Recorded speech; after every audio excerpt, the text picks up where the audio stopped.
Bismillahirrahmanirrahim. Assalamualaikum warahmatullahi wabarakatuh. Bihamdillahi wassalatu wassalamu ala rasulillah wa ala alihi wa sahbihi wa mawalah. Wa la hawla wa la quwata illa billahi wa ba'du. Alhamdulillah, malam ini kembali kita bisa duduk di majlis ilmu walaupun lewat media Jabal Uhud.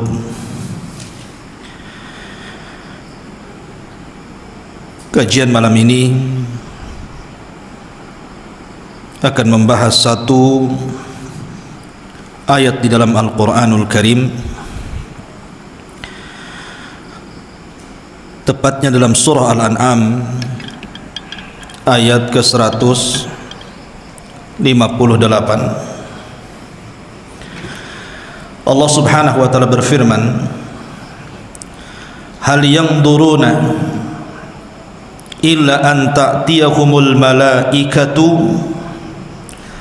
aw ya'tiya rabbuk aw ya'tiya ba'du ayati rabbik yauma ya'ti ba'du ayati rabbika la yanfa'u nafsan imanuha lam takun amanat min qablu aw kasabat fi imaniha khaira qul intadhiru inna muntadirun. Allah Subhanahu wa taala berfirman, apakah mereka menunggu-nunggu sampai datang para malaikat kepada mereka,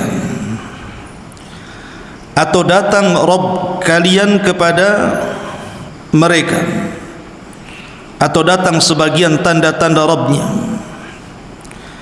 Pada hari sebagian tanda-tanda Rabbnya didatangkan, maka tidak akan bermanfaat satu jiwa pun keimanannya, terutama orang-orang yang belum beriman sebelumnya atau sudah beriman sebelumnya tapi tidak pernah melakukan kebaikan. Ma'asyiral muslimin yang dimuliakan Allah Subhanahu wa taala, ayat ini menjelaskan tiga perkara. Pertama, an ta'tiyahumul malaikah, datang malaikat kepada mereka. Menurut Al-Imam As-Sa'di dalam kitabnya Tafsir Kalimur Rahman, maksudnya adalah liqabdi arwahihim,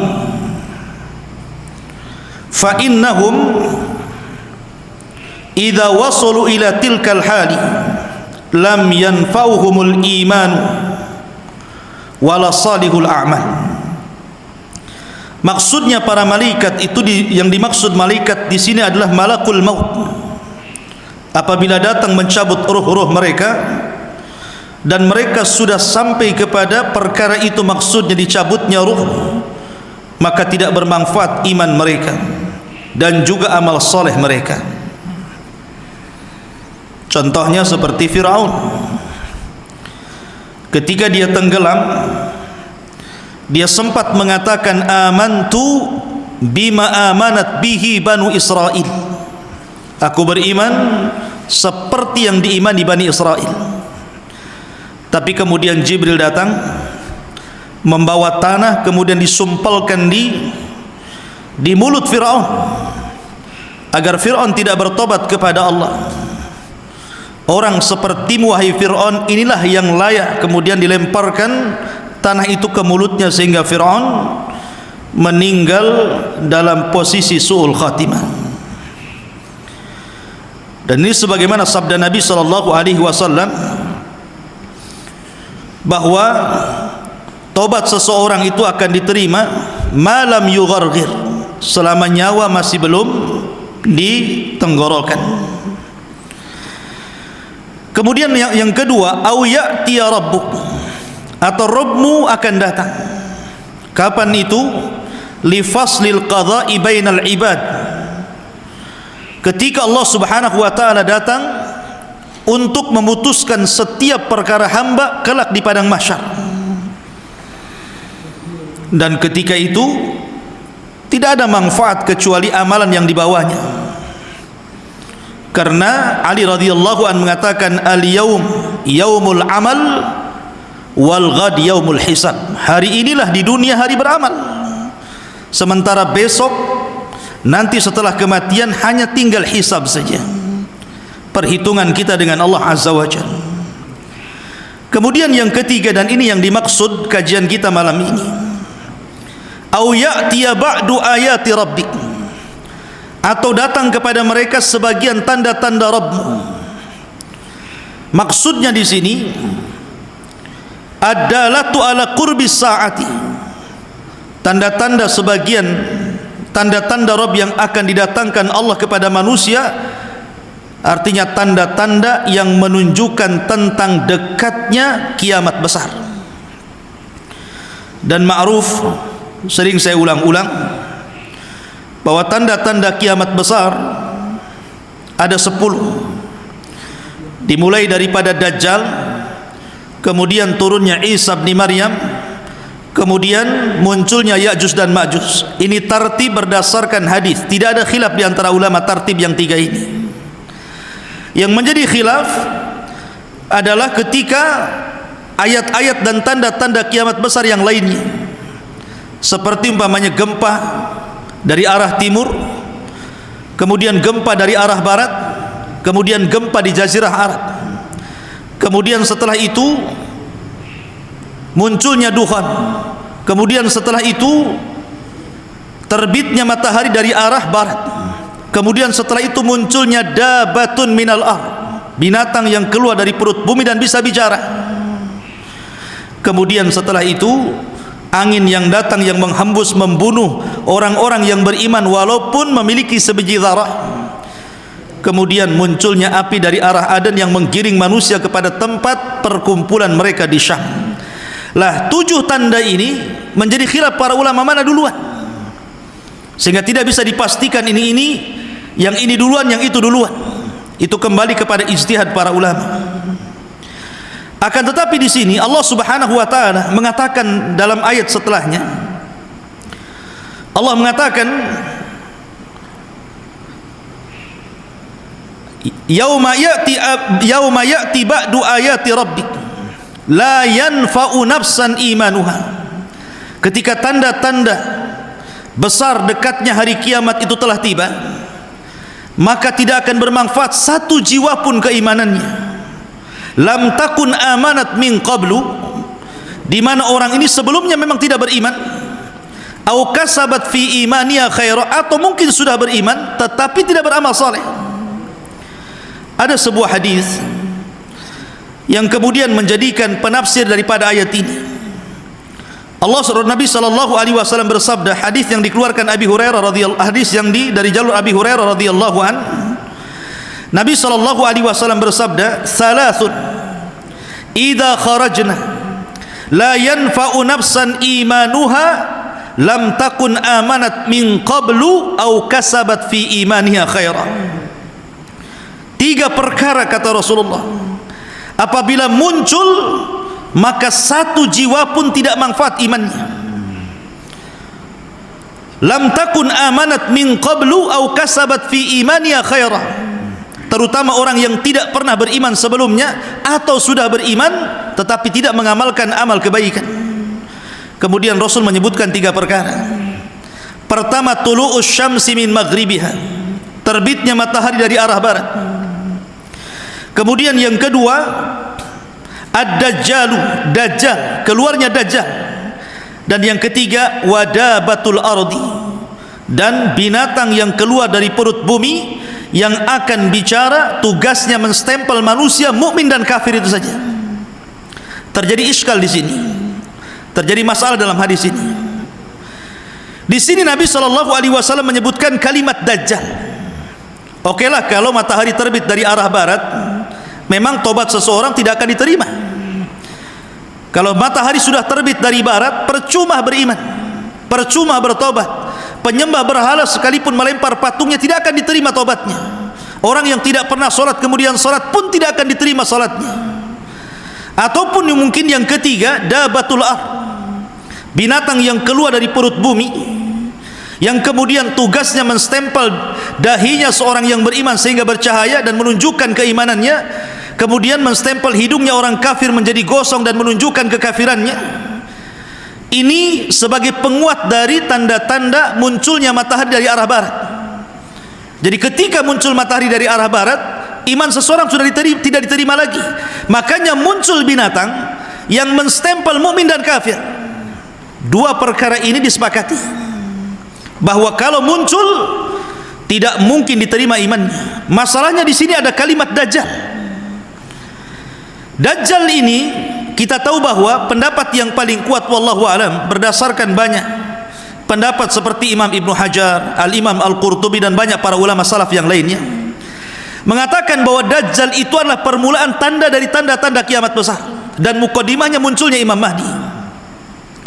Lah Dajjal ini kita tahu bahwa datang mau fitnah yang sangat besar, karena biasanya orang itu kalau membawa fitnah di tengah-tengah manusia paling tinggi ngaku Nabi, ngaku Imam Mahdi, ngaku malaikat Jibril, kan begitu. Tapi Dajjal ini bukan ngaku Nabi, bukan ngaku malaikat Jibril, bukan ngaku Imam Mahdi, tapi dia ngaku Tuhan. Masalahnya sama dengan Fir'aun, tapi Fir'aun itu tidak sakti, buktinya dia tenggelam gitu ya. Tapi Dajjal ini diberikan kemampuan.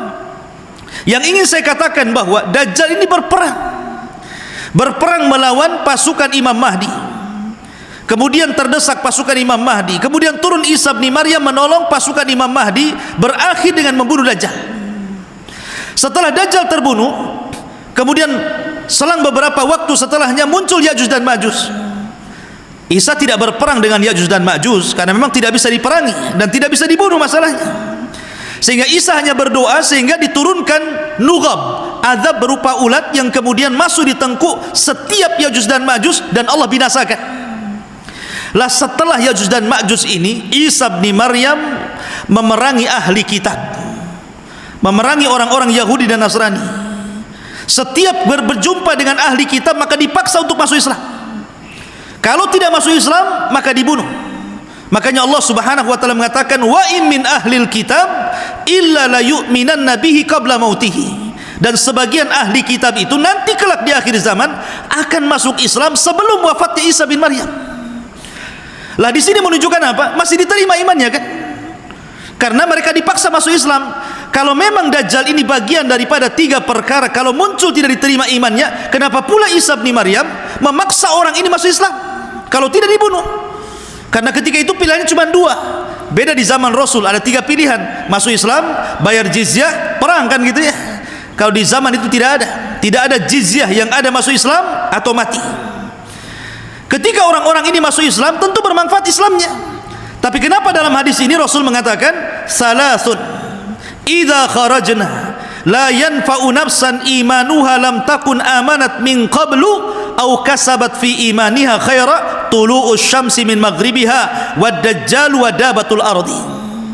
Tiga perkara apabila keluar tidak akan manfaat iman seseorang, baik sebelumnya belum beriman atau setelahnya beriman kemudian tidak melakukan amal kebaikan. Pertama, matahari terbit dari arah barat. Yang kedua, munculnya Dajjal. Dan yang ketiga, binatang yang muncul dari perut bumi.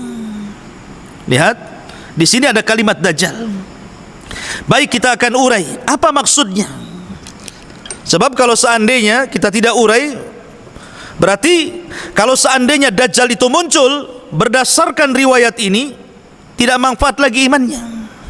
Lalu apa manfaat keimanannya kalau sudah kemudian keluarnya Dajjal? Percuma solatnya, percuma puasanya, percuma hajinya, percuma zakatnya kalau melihat dohir hadis ini. Ma'asyiral muslimin yang dimuliakan Allah Azza wa Jalla. Baik, kita akan urai. Sebagian para ulama mengatakan yang dimaksud kalimat Dajjal dalam tiga ayat yang kalau keluar tidak akan diterima imannya. Yang pertama, bahwa anna dzikra Dajjal fil hadis wahmun. Ingat bahwa penyebutan Dajjal dalam hadis ini adalah sebuah waham. Waham itu artinya kesamaran daripada rawi.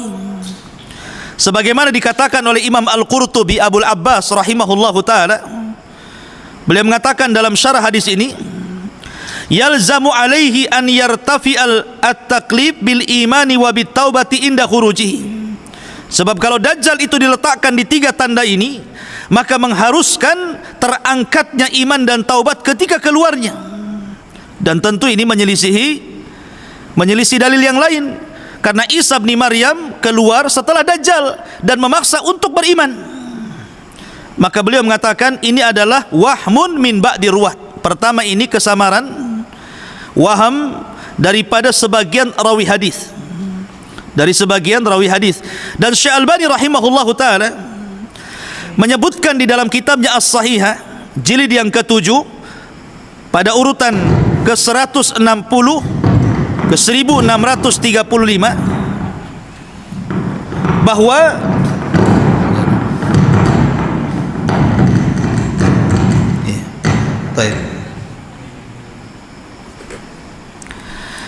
saya ulangi, bahwa Syekh Albani rahimahullahu taala menyebutkan dalam sahihnya terjadi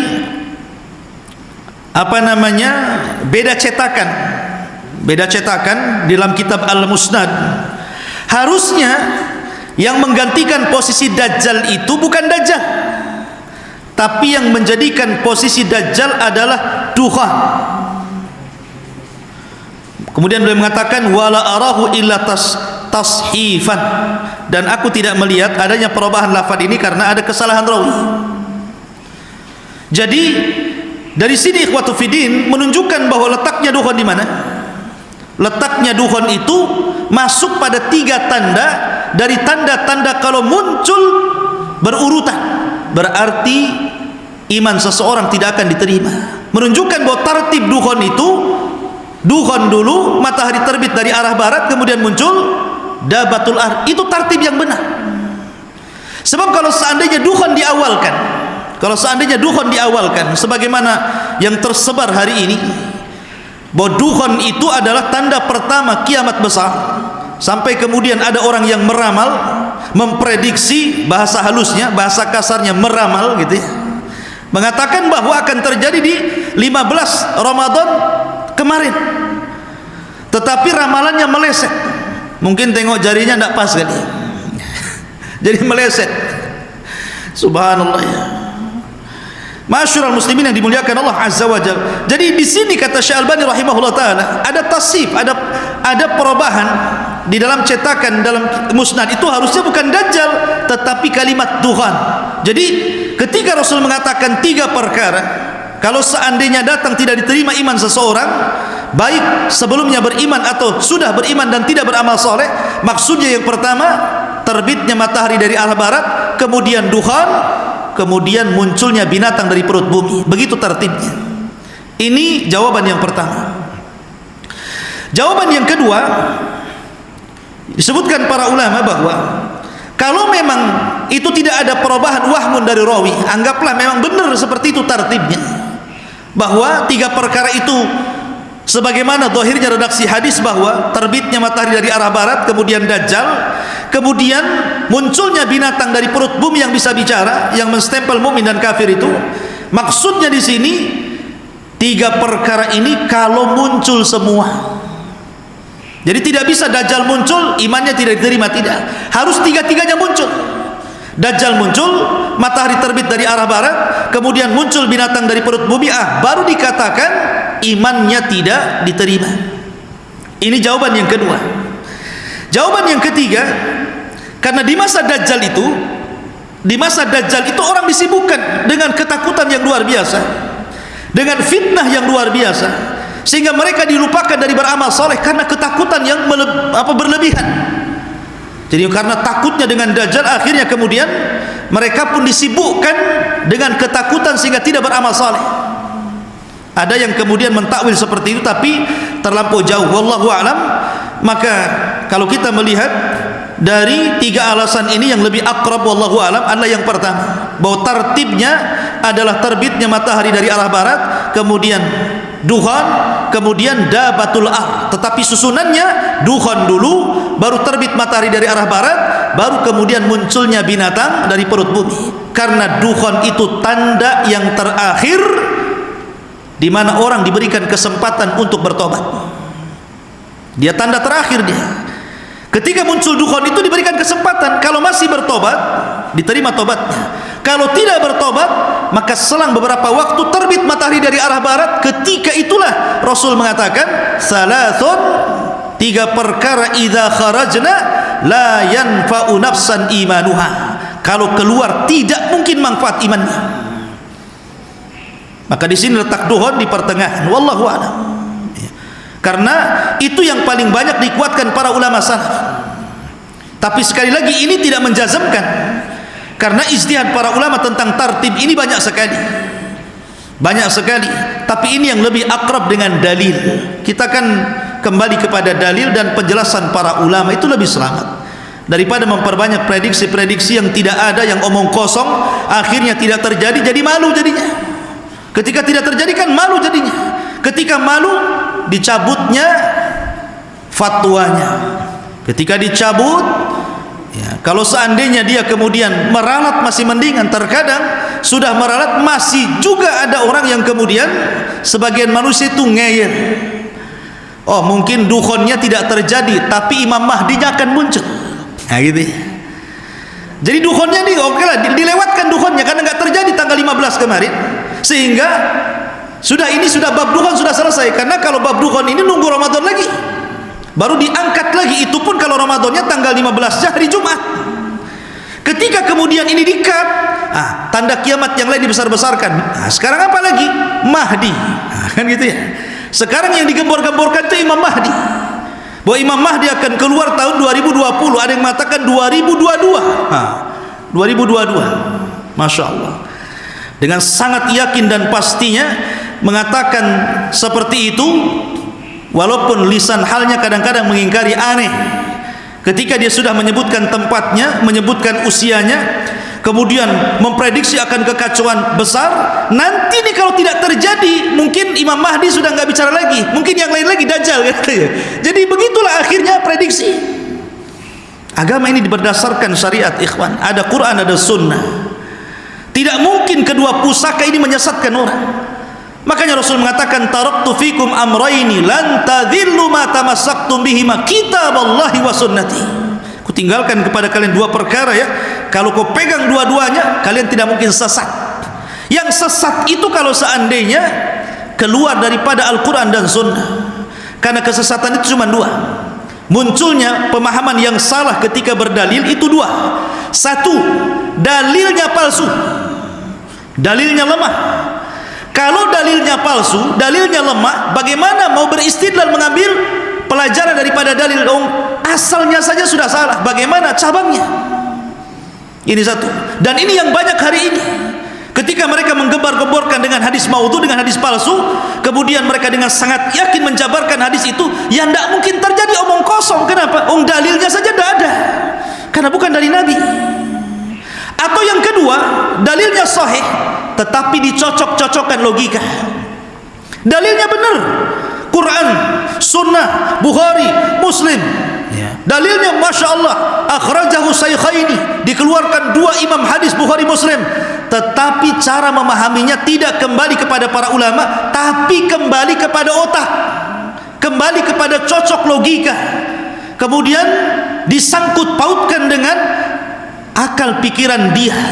Seolah-olah ulama itu tidak paham dengan hadis itu, Anda yang paham. Seolah-olah penafsiran para ulama itu hanya berlaku di zamannya, di zaman sekarang Anda yang memahaminya. Siapa Anda? Ya. Makanya terjadi kesesatan jadinya. Lah dari sini ma'asyiral muslimin yang dimuliakan Allah Azza wa Jalla, maka alhamdulillah Ramadan tenang, kaum muslimin bisa beribadah lagi dan tidak perlu khawatir lagi dengan ada dukhon, karena dukhonnya sudah lewat. Dukhonnya sudah nggak ada lagi.